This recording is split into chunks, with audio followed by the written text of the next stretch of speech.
Hello, good evening all. कैसे हैं आप लोग? आई होप आप सब लोग बहुत अच्छे होंगे। तो today we are going to start a new class and in the continuation of the MCQs class जो हमारी चल रही है एग्जामिनेशंस के प्रिपरेशन के लिए आपके हम करा रहे हैं, उसमें हम कंटिन्यू करते हुए आज आपके लिए लेके आए हैं जॉन डन को।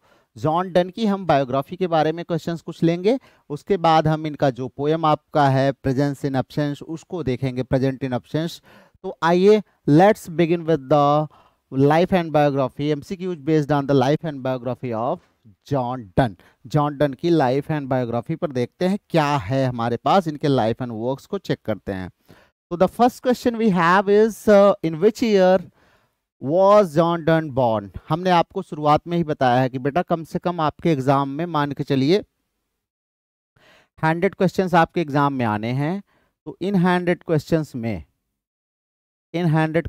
में आपको 75 इस बार करने होंगे। तो मान के चलिए कि 5 क्वेश्चन मिनिमम, 5 से 10 क्वेश्चन आपका सिर्फ और सिर्फ रहेगा जितने पोएट आपके सिलेबस में दिए गए हैं और जितने पोएट हैं आपके सिलेबस में उनके बर्थ और डेथ, ये दो का आप टाइम पीरियड जरूर याद कर लीजिए, किस ईयर में किस तारीख को। तो ध्यान रखिए ईयर ज्यादातर पूछेंगे आपसे, तो बर्थ का ईयर आप जरूर और डेथ का ईयर जरूर याद रखिए ना। चाहे वो आपके शेक्सपियर को हमने बताया आपको, उसके बाद आपके मिल्टन को बताया मैंने, उनको याद रखिए। डन साहब हमारे आ गए हैं, इनको याद रखिए। उसके बाद आगे आपको अलेक्जेंडर पोप मिलेंगे, फिर रोमांटिक पीरियड में हम चलेंगे, वहां पे बहुत सारे लोग मिलेंगे। तो सब का आपको कम से कम बर्थ और डेथ का ईयर, इतने ईयर तो आपको याद ही रखने हैं ध्यान से, क्योंकि इससे मान के चलिए 5 क्वेश्चन आपके एग्जाम में आने हैं, 5 क्वेश्चन से कम नहीं आएगा, ये ध्यान रखिएगा, ठीक है। चलिए, तो पहला क्वेश्चन जो आपके स्क्रीन पर है कि in which year was John Donne born. John Donne का जन्म किस साल हुआ था? ऑप्शंस आपके सामने हैं 1564, 1572, 1580, 1592। तो देखिए जो हमारे डन महोदय थे ना, डन महोदय, ये इसमें 1564 में कौन पैदा हुआ था? हमारे विलियम शेक्सपियर महोदय पैदा हुए थे ना। शेक्सपियर महोदय से 8 साल छोटे थे हमारे कौन? डन साहब, जॉन डन ना, मतलब शेक्सपियर के समकालीन है ना, शेक्सपियर के समकालीन है। तो जॉन डन का बर्थ कब हुआ? 1572, 1572। B is the right answer, B बिल्कुल सही आंसर है, ठीक है बच्चों। तो क्वेश्चन को रिलेट करना सीखिए। जैसे आपको मैंने बताया 8 साल डन जो है इनसे छोटे थे ना, 8 साल इनसे छोटे थे। तो आपके दिमाग में ये रहना चाहिए कि शेक्सपियर का बर्थ 1564 में हुआ था। अगर इनका नहीं याद आ रहा है तो आपके दिमाग में अगर यही रहेगा कि शेक्सपियर से 8 साल छोटे थे, शेक्सपियर कब हुए थे? 1564 में। तो 1564 प्लस 8 हो गया 1572। तो B is the right answer. चलिए चलते हैं हम लोग अगले क्वेश्चन पर। अगला क्वेश्चन हमारा है बच्चों आपके स्क्रीन पर रहा ये। चलिए, John Donne was ordained in the church of England in which year. किस ईयर में जॉन डन जो है उन्होंने चर्च को ऑर्डेन किया गया था? बताइए चर्च में कब उनकी एंट्री हुई? 1595 में, 1601 में, 1615 में, 1620 में? बताइए। आपको मैंने बताया भी था कि बेचारे जो है कुछ ऐसी गलती किए थे जिसकी वजह से इनको बहुत सफ़र करना पड़ा। बाद में इन्होंने अपना जो है चर्च की सर्विस इन्होंने स्वीकार कर ली 1615 में, 1615 में, 1615 में इन्होंने चर्च की सर्विस स्वीकार कर ली। तो C is the right answer. ध्यान रखिएगा इनको ऑर्डेन किया गया कब? 1615 में, ठीक है। चलें आगे। Okay, next question on your screen is what was the name of John Donne's wife. John Donne की पत्नी का नाम क्या था? ऑप्शन है Mary Herbert, Anne More, Elizabeth Boyle और कैथरीन फिलिप। बताइए इनकी वाइफ का नाम क्या है? फटाफट बताइए इनकी वाइफ का नाम क्या है? डन के साहब की वाइफ का नाम क्या है बच्चों? बताओ, फटाफट बताओ। चलिए, इनकी वाइफ का नाम है एन मोर। बिल्कुल सही, इनकी वाइफ का नाम क्या है? एन मोर है बेटा, ठीक है। ध्यान रखना, इनकी वाइफ है एन मोर। तो B is the right answer, B आपका बिल्कुल सही उत्तर है। ठीक है बच्चों, चलिए ध्यान रखिएगा, पत्नी का नाम इनके क्या है, एन मोर, इनकी वाइफ एन मोर है। एलिजाबेथ बॉयल आप जानते हैं किसकी है, कैथरीन फिलिप्स, ये नहीं पता, मेरी हर्बर्ट भी नहीं पता, खोज के पता कर लीजिएगा। ठीक है, सब बताया हूँ, एलिजाबेथ बॉयल के बारे में भी बताया हूँ, बहुत फेमस एक पोएट थे हमारे, उन्होंने लिखा था ना। चले, ओके बच्चों, अब बताइए अगला question, what famous position did done hold after in life, life में डन ने कौन सा पोजीशन होल्ड किया था, बताइए। आंसर आपका ऑप्शंस है, पोएट लॉरेट का पोस्ट होल्ड किया था, आर्क बिशप ऑफ कंटरबरी का किया था, dean of Saint Paul's cathedral किया था, या प्रोफेसर एट ऑक्सफोर्ड किया था। कौन सा पोस्ट इन्होंने होल्ड किया था, कमेंट फास्ट, कौन सा पोस्ट इन्होंने होल्ड किया था। तो भैया dean of Saint Paul's cathedral ना, यही तो 1615 में जो है इन्होंने क्या किया, एंगलिकन चर्च को ज्वाइन किया। क्या किया, एंगलिकन चर्च को ज्वाइन किया, ध्यान रखिएगा, एंगलिकन चर्च को ज्वाइन किया। और उसके बाद ये क्या किए गए, ये सेंट पॉल कैथेड्रल के डीन बना दिए गए, सेंट पॉल कैथेड्रल के डीन बना दिए गए। ठीक है, ध्यान रखिएगा, ये बहुत इंपॉर्टेंट है। एंगलिकन चर्च को इन्होंने क्या किया था, एंट्री करी थी एंगलिकन चर्च में, इसीलिए इनकी जो कुछ कलेक्शंस है ना, जिसमें इनका रिलीजियस कॉन्फ्लिक्ट हमें देखने को मिलता है अक्सर।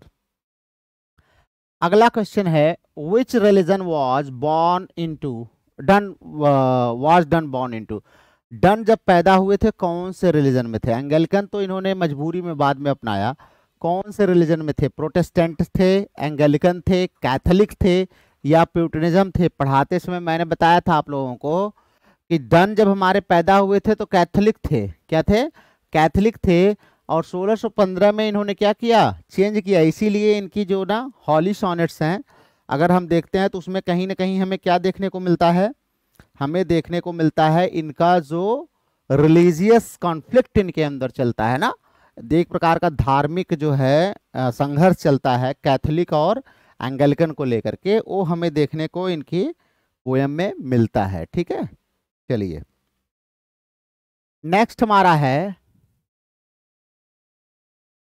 डेथ बी नॉट प्राउड,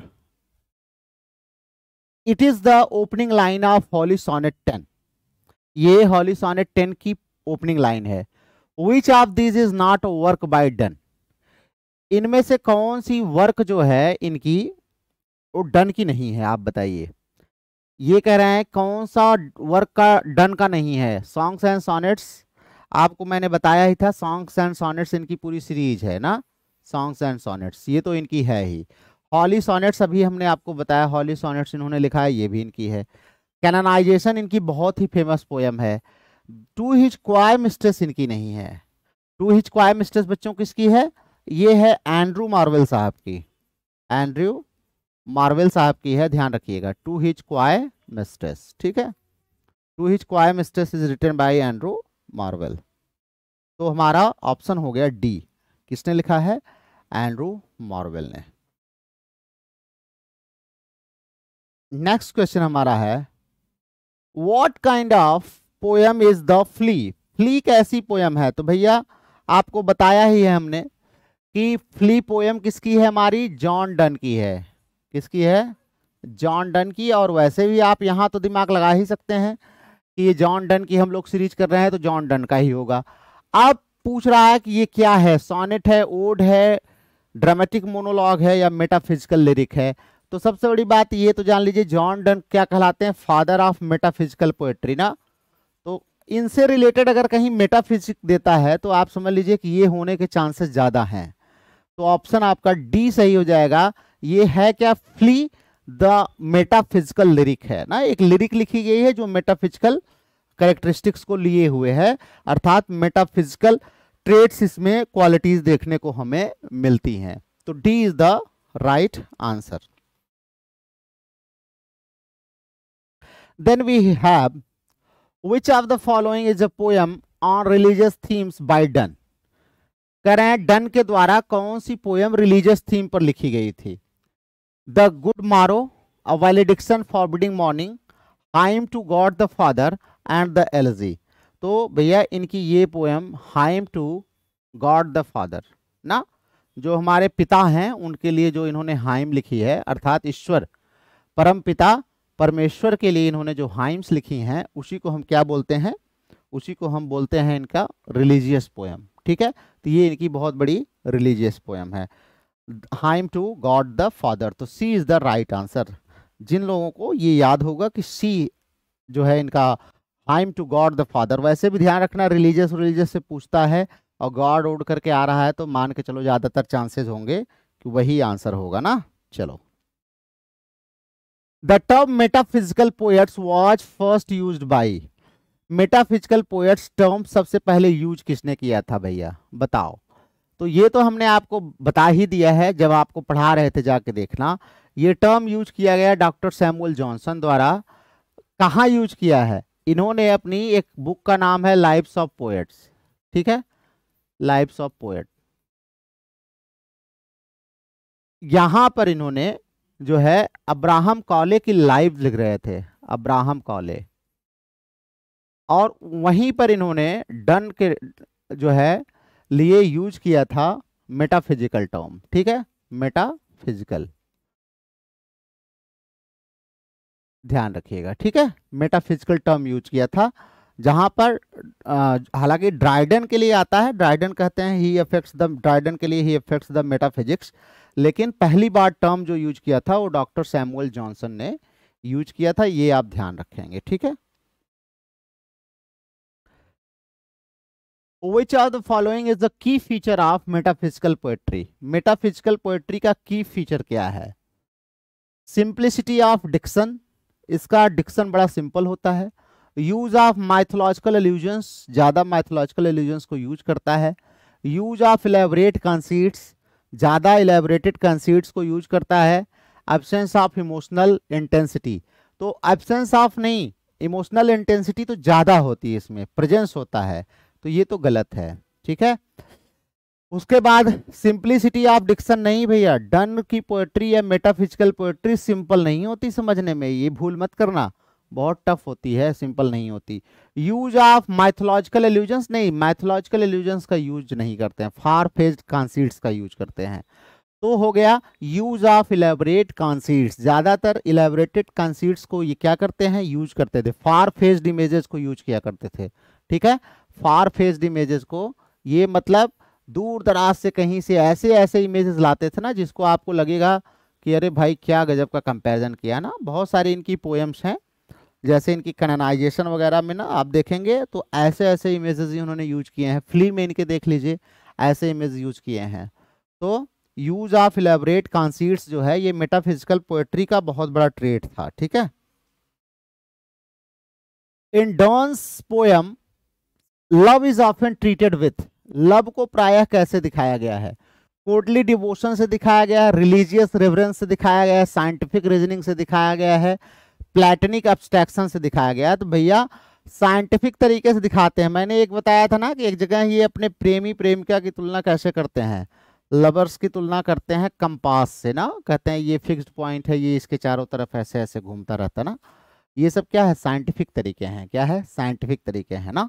तो साइंटिफिक रीजनिंग के साथ ये क्या करते हैं, अपने प्रेम को ट्रीट करते हैं। ध्यान रखिएगा, love is treated with the scientific reference, scientific reasoning.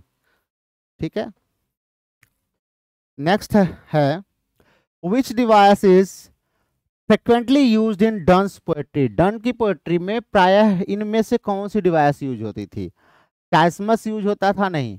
Paradox, हाँ पैराडॉक्स बहुत यूज करते थे, पैराडॉक्स। एग्जाममेंट, राइम रॉयल नहीं, पैराडॉक्सिस के यूज मेटाफिजिकल पोएट्स बहुत ज्यादा करते हैं, ध्यान रखिएगा। ये सबसे इंपॉर्टेंट फिगर ऑफ स्पीच इनका होता है, पैराडॉक्स। ठीक है, और खास करके जब इमेजेस दिखानी हो आपको, फॉर फेज्ड इमेजेस, और लव जैसे थीम को कन्वे करना हो तो पैराडॉक्स का ज्यादा यूज किया भी जाता है। ठीक है,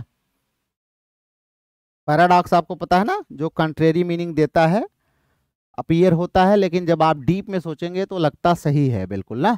चलिए, the term metaphysical conceit refers to, metaphysical conceit का क्या मतलब होता है? ऑप्शन है अ रेगुलर मेटाफर, एक प्रकार का मेटाफर होता है, a fantastic comparison, a romantic exaggeration, a classical illusion. देखिए, मेटाफर की क्वालिटी तो होती है मेटाफिजिकल कॉन्सेप्ट्स में, लेकिन ये फैंटास्टिक कंपैरिजन पर बेस्ड होता है, ध्यान रखिएगा। इसमें कंपैरिजन ऐसा किया जाता है ना जो बिल्कुल मतलब अद्भुत होता है अपने आप में, ऐसा कंपैरिजन किया जाता है, ठीक है। तो ये ध्यान रखिएगा, फैंटास्टिक कंपैरिजन जो है वो मेटाफिजिकल कॉन्सेप्ट्स का अर्थ होता है फैंटास्टिक कंपैरिजन, फैंटास्टिक कंपैरिजन। तो B is the right answer. Then we have question number 15, Donne's poetry often reflects, Donne की पोएट्री प्रायः क्या रिफ्लेक्ट करती है? Options are Elizabethan pastoral idealism, political satire, emotional tension between body and soul, कुछ समझ में आ रहा होगा आप लोगों को, क्लासिकल इपिक ट्रेडिशन। जब इनकी पोएम में पढ़ा रहा था तो ये सारी चीजें मैंने आपको बताया था। अब आपके दिमाग में हो सकता है थोड़ा बहुत ये घुस रहा हो कि इनकी पोएम में क्या ज्यादातर हम जो है बॉडी एंड सोल के बारे में बात करते हैं ना, यहाँ पर एक इमोशनल टेंशन है बॉडी एंड सोल के बीच में, ये हमें इनकी पोएम में अक्सर देखने को मिलता है। जैसे हमने आपको इनकी पोएम जो पढ़ाई थी, आप देखें इनकी पोएम चाहे डेथ बी नॉट प्राउड आप पढ़ लीजिए, चाहे इनकी पोएम प्रेजेंट इन एब्सेंस पढ़ लीजिए ना, ज्यादातर बॉडी एंड सोल की चर्चा ही करते हैं। प्रेजेंट इन एब्सेंस में भी क्या है, यही तो है कि मेरी आत्मा तुम्हारे साथ रहेगी, तुम एब्सेंट होकर भी प्रेजेंट हो, यही तो है।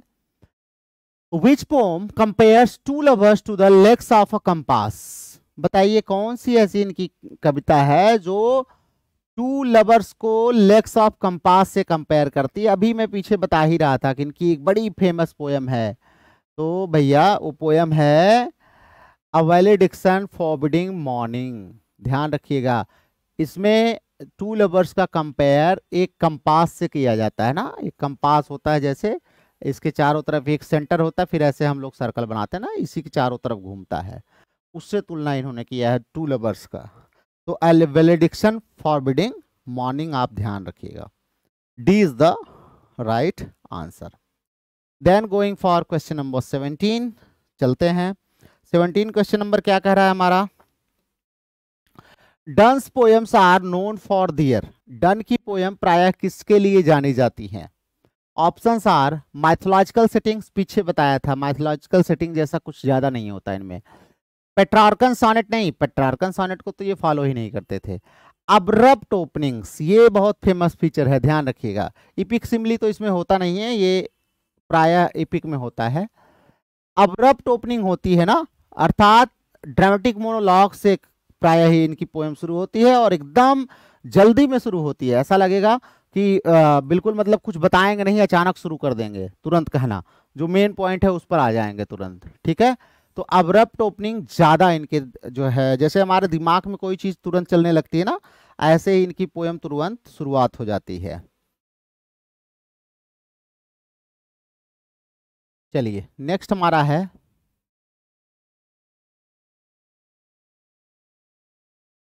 Donne's holy sonnets focus mainly on, Donne के हॉली सॉनेट्स मेनली किस पर फोकस करते हैं?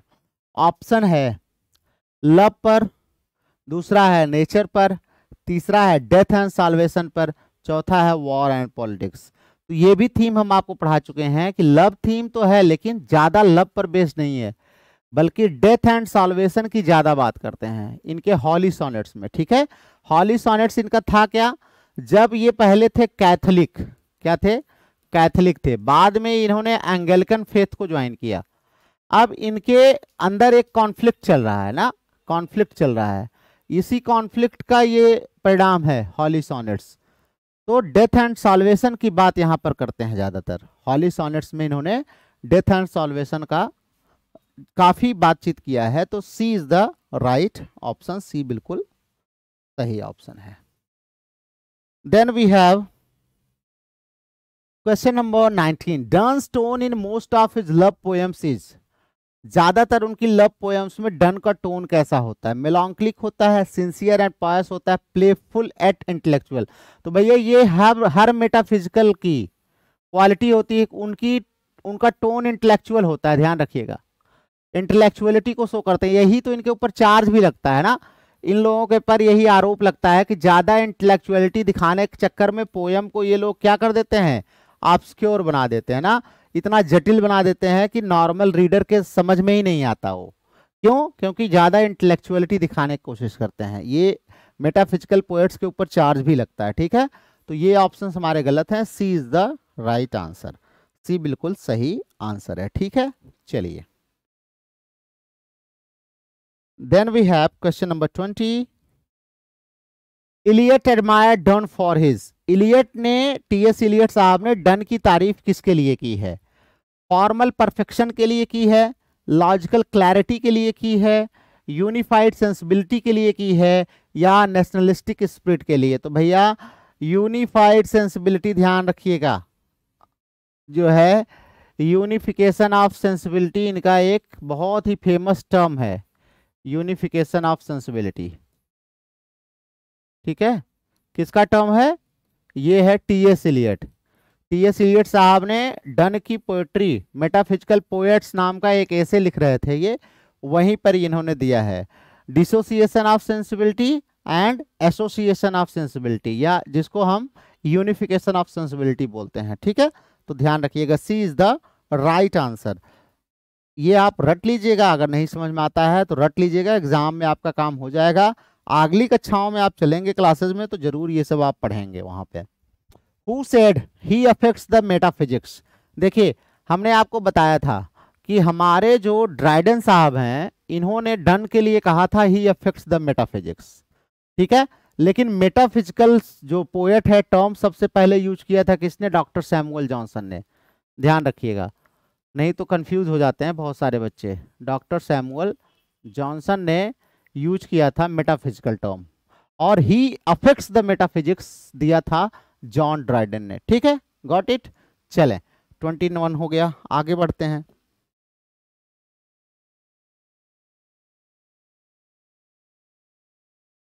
John Donne is considered the leader of cavalier poets. नहीं, कैवेलियर पोएट्स तो थे नहीं, ये रोमांटिक नहीं थे भाई, मेटाफिजिकल फादर कहलाते ना, father of metaphysical poetry, father of metaphysical poetry, ध्यान रखिएगा, मेटाफिजिकल पोएट्री के फादर कहलाते कौन? हमारे डन साहब। तो ध्यान रखिएगा, C is the right answer. Then we have question number 23। Donne's poetry is characterised by, Donne की पोएट्री को कैसे कैरेक्टराइज करते हैं? ऑर्नेट इमेजरी से, एब्स्ट्रैक्ट सिंबोलिज्म से, fusion of thought and passion है, सिंप्लिसिटी एंड रियलिज्म है। क्या मिलता है इनकी पोएट्री में हमें? ऑर्नेट इमेजरी, बहुत ज्यादा सजा धजा के इमेजरी प्रस्तुत करते हैं, या एब्स्ट्रैक्ट जो है सिंबोलिज्म मिलता है, fusion of thought and passion मिलता है, सिंप्लिसिटी एंड रियलिज्म। तो सिंप्लिसिटी तो होती नहीं है, रियलिज्म की बहुत बात नहीं करते हैं, थॉट और पैशन दोनों मिक्स है इनकी पोएट्री में, ध्यान रखिएगा, थॉट एंड पैशन का मिक्सचर जो है वो मेटाफिजिकल डन की पोएट्री है। तो C is the right answer.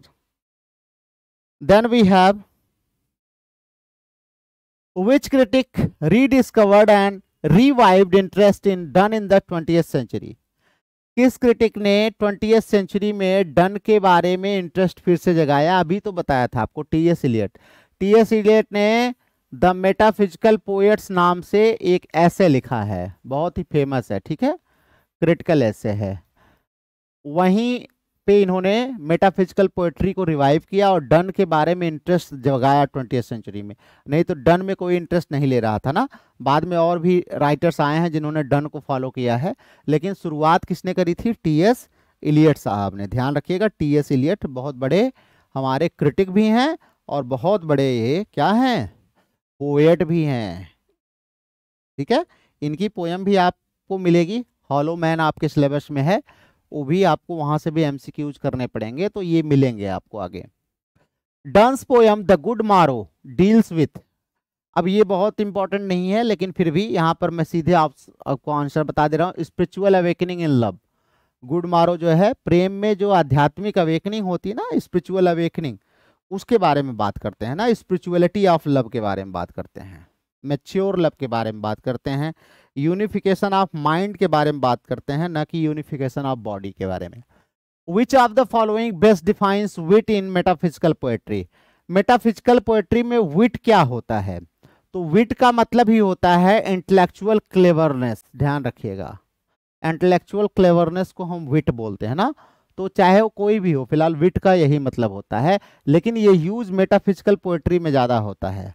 हालांकि एक विट जो है अलग प्रकार के भी विट होते हैं, यहाँ पे इंटेलेक्चुअल क्लेवरनेस हमें देखने को मिलती है, बहुत जगह रिपार्टी के सेंस में यूज होता है, जैसे हमारे जोसेफ एडिसन साहब विट के लिए जाने जाते थे बहुत प्रोज में।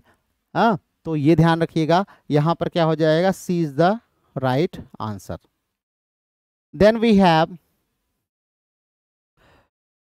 which of these poetic devices is used by most by characteristically in Donne's metaphysical poetry, done की मेटाफिजिकल पोएट्री में कौन सा ज्यादा यूज किया जाता है, भैया ये तो याद कर लो, रट लो ना, पोएटिक कॉन्सीट्स जिसको हम लोग बोलते हैं, फार फेज्ड इमेजेस, ये बहुत यूज होती हैं कहाँ पर, हमारे डन साहब की पोएट्री में या किसी भी मेटाफिजिकल पोएट्री में, ध्यान रखिएगा, ठीक है।